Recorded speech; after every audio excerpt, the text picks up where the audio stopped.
Good morning and welcome to the Monday Morning Marketing Podcast. I'm Esther. And I'm always going to be Melanie.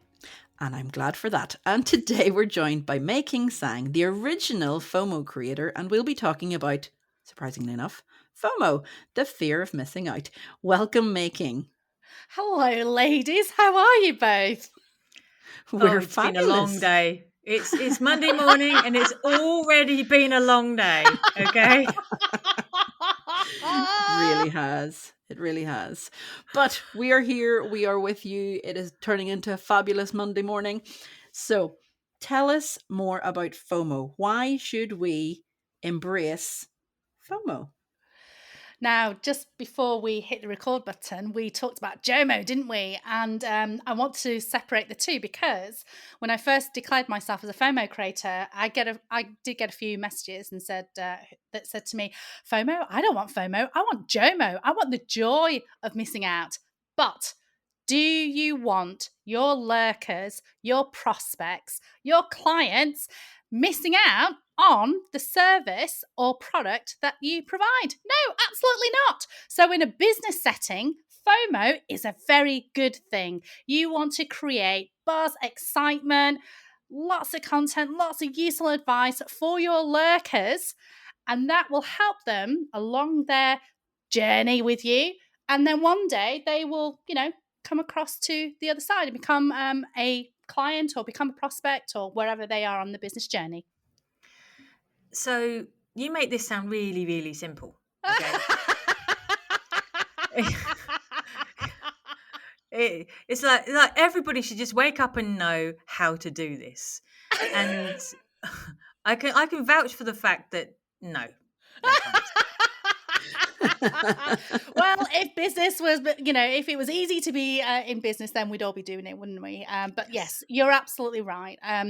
So if you, and it's not linear either, FOMO is not linear. It's not like, there's a blueprint. Okay, you do this, then you do this, this and this. Okay. And although I do have a 5-step plan on how to generate FOMO. Of course you do. People are on different parts of the journey with you, okay? And so it's important to fulfill those 5 steps in one realm or another. And when they are ready, and this is a key point, when they are ready, then they will get in touch with you. And that could be within the day. When I've been live tweeting at conferences, I've managed to get prospects within, a couple of hours, or sometimes it could be within 18 months. People have been lurking on my stuff for a while, and then they come to me and say, what are your prices and so on. So for all your listeners out there, same thing for your business as well. So, understanding where people are on their on their journey with you, and helping them by generating that buzz and excitement online can really help them to take their next step with you. So obviously people can hear the buzz and excitement in your voice right now. How does that translate into written content? So, first of all, we need to showcase that we are who we are and showcase that we are an authority in our field. So we need to demonstrate that we're really good at our stuff, and demonstrate that with some authority, whether that is writing blog posts, doing videos, sharing, testimonials, all of that contributes to showcasing that you are an authority in your field. One of the other things is the relationship building side of things as well, because as business owners, yes, we do definitely need to get, publish our content out there. We definitely do.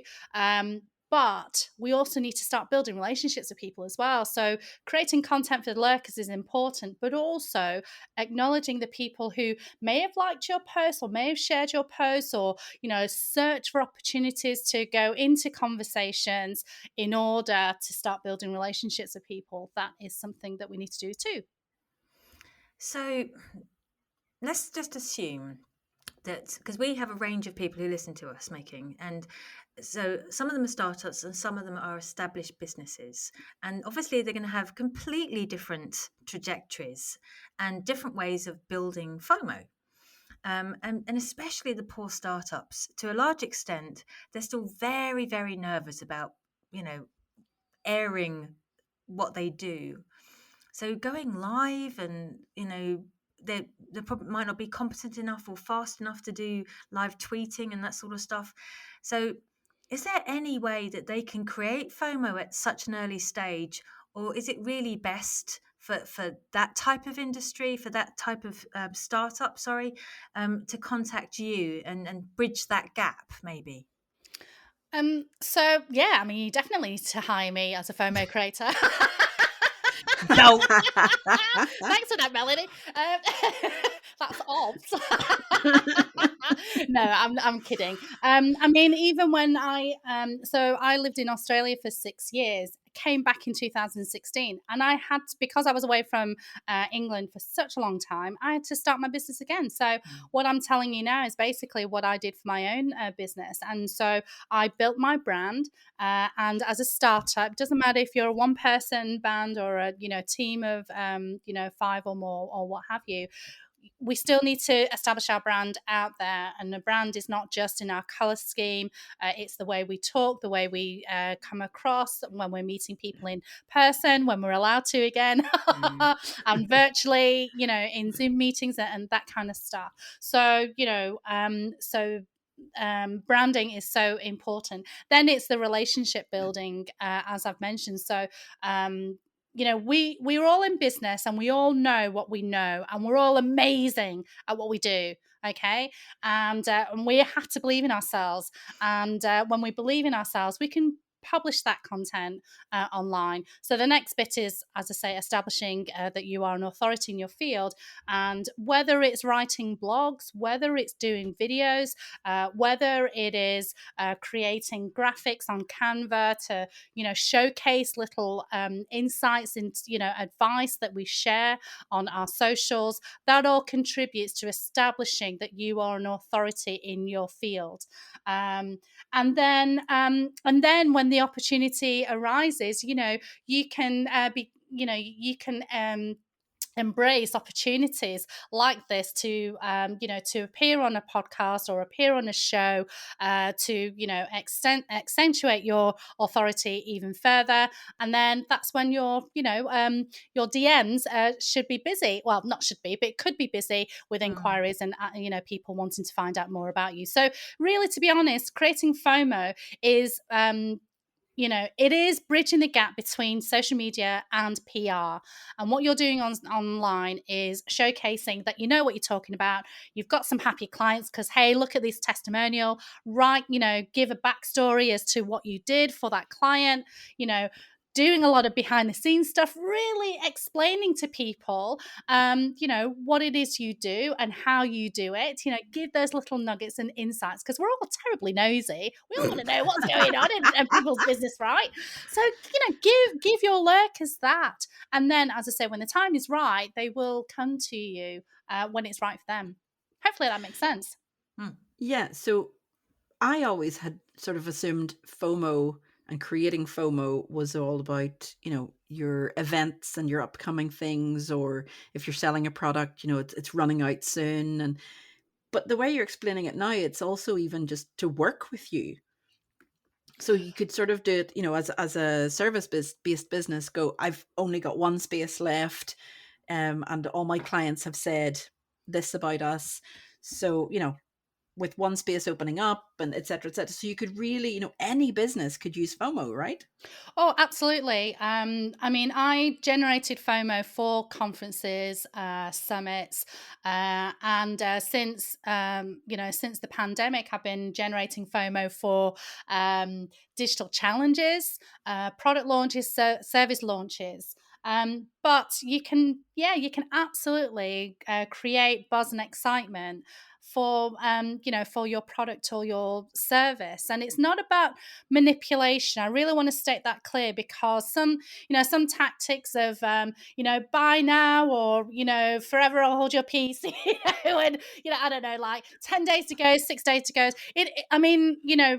Some of it is very well done, but if you're offering a discount after 10 days, and then after the 10 days has lapsed you said, oh, I've got another 10 days, well, that's kind of manipulation, isn't it? So we want to steer clear of that.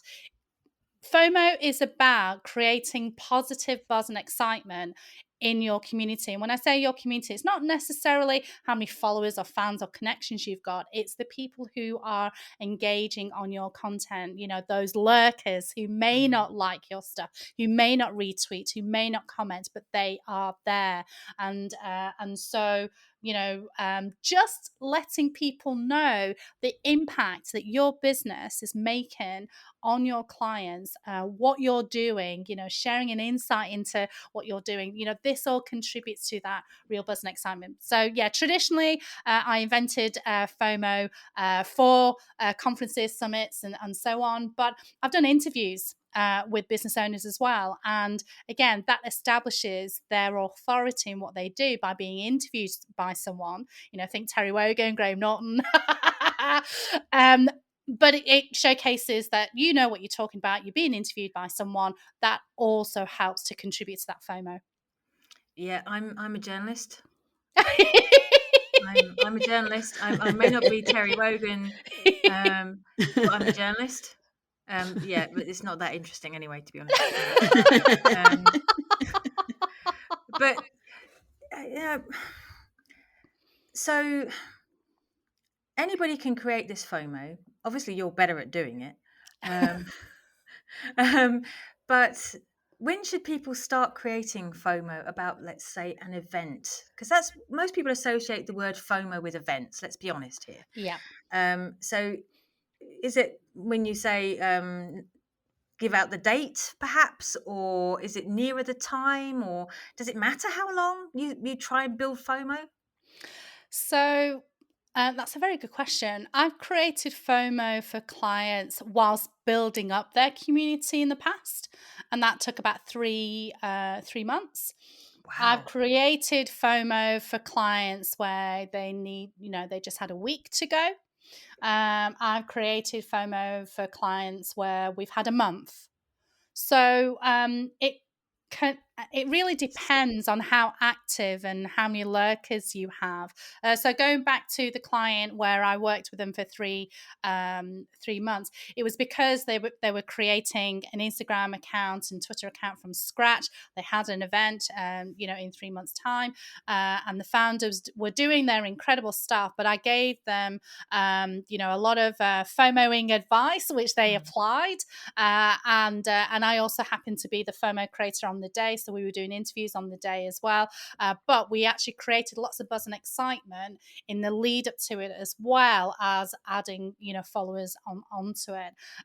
So, as I say, creating FOMO is not linear. It's not, you must do this and do this. It's in conjunction with you establishing your authority, letting people know why they should be coming to your event, what kind of speakers are going to be there. So I've, interviewed speakers and sponsors of an event to, again, create that buzz and excitement. Because traditionally before a video, I suppose, you might have seen, photographs or blog posts, and all of that is still, very important. But visually, video, and actually hearing a little soundbite from the speakers and sponsors about what to expect on the big day is really important as well. And it's not exclusive to conferences. It's, I've done it for webinars before now. I've done it for networking events as well. So it's not just conferences and workshops as well. Yeah, that's right. Yeah, big plug there for the upcoming Monday morning marketing workshop. We're just taking notes here in the background on everything. Well, it is only a month away, for God's sake. I know, it is. Right. So link at the end. Yes. Tickets, buy your tickets. You don't want to miss out. FOMO, But you mentioned the pandemic, which obviously still quite fresh, still quite rife, still quite there. Did you notice an increase in FOMO, or were people happy enough to be missing out because there was nothing to miss out on That's a good point. That is a during very COVID? good point. Did they have more of a JOMO at that point? Or, now that things are opening up, how much FOMO and JOMO and just Mo is there? Is there another acronym that we can throw in there? Do you know, that's a great question, Esther. I think that the pandemic caught a lot of businesses out, if truth be known, in the digital world. And suddenly there was a massive panic. A lot of businesses suddenly realized, oh, okay, that social media thing that we had to do and we've not been doing, we need to do it better. And then suddenly a lot of conferences, fashioned a virtual conference very quickly. Some, some in the digital space, obviously their virtual conferences were amazing. But people outside of the digital space, as I say, they kind of fashion something together. And something is better than nothing in some instances as well. So actually, so initially, I would say in the first sort of 6 to 9 months, there was still this, people were still wanting to connect with people. And so, actually, my business soared in sort of 6 to 9 months. And then there was this sort of JOMO, because people were getting Zoomed out, or they were getting virtual conferenced out. And then there were people who were, giving up on the idea and so on. So the ones who stuck through the virtual and good hybrid conferences. So Melanie, you were creating FOMO for the Public Sector Digital Marketing Summit by the incredible Joanne Sweeney. I mean, that is how you create a hybrid conference. It was incredible. It really was. And so I think that it's definitely separated the conference organizers, those who fashioned something together, and those who just pursued and just really took it to the next level. But certainly with attendees, there was a period where people were getting JOMO, but as the world is opening up again, they're starting to come out of the woodwork. And there are still a lot of exceptional virtual conferences that are being that are out there.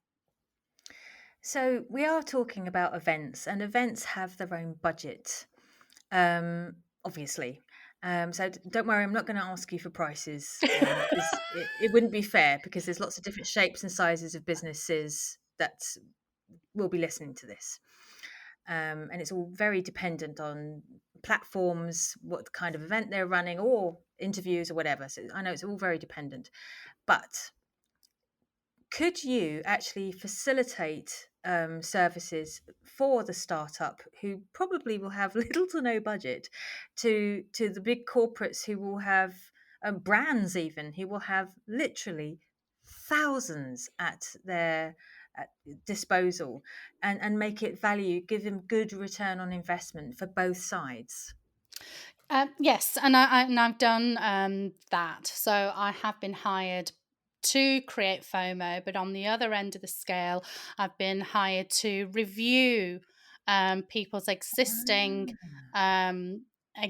strategies in marketing, social media marketing, and given them real key takeaways on what they can do to just bridge that gap closer between social media and PR and generate that FOMO. Oh, that's actually really encouraging to hear, because you can actually get expert tips rather than somebody taking it over completely. Absolutely. Yeah, because with startups, like you say, you have a certain budget, and it's always nice to have something, have your marketing reviewed by someone else. You're so closely ingrained with it, there may be some things that you kind of missed out on. And and I'm as I say, I've been in this industry, in the social media industry, for 10 years, 3 cities, 2 different countries. and the FOMO element. I've seen what works and what doesn't, so I'm able to assist with FOMO consulting. Actually, considering where you've actually worked, you could call yourself global FOMO consultant. Absolutely, yeah. If it's really funny, actually. One of my dear friends who's been in the marketing space for 30 years, he said that I am the world's #1 FOMO creator. I just wasn't ready to put that on my bio. Well, it's there now.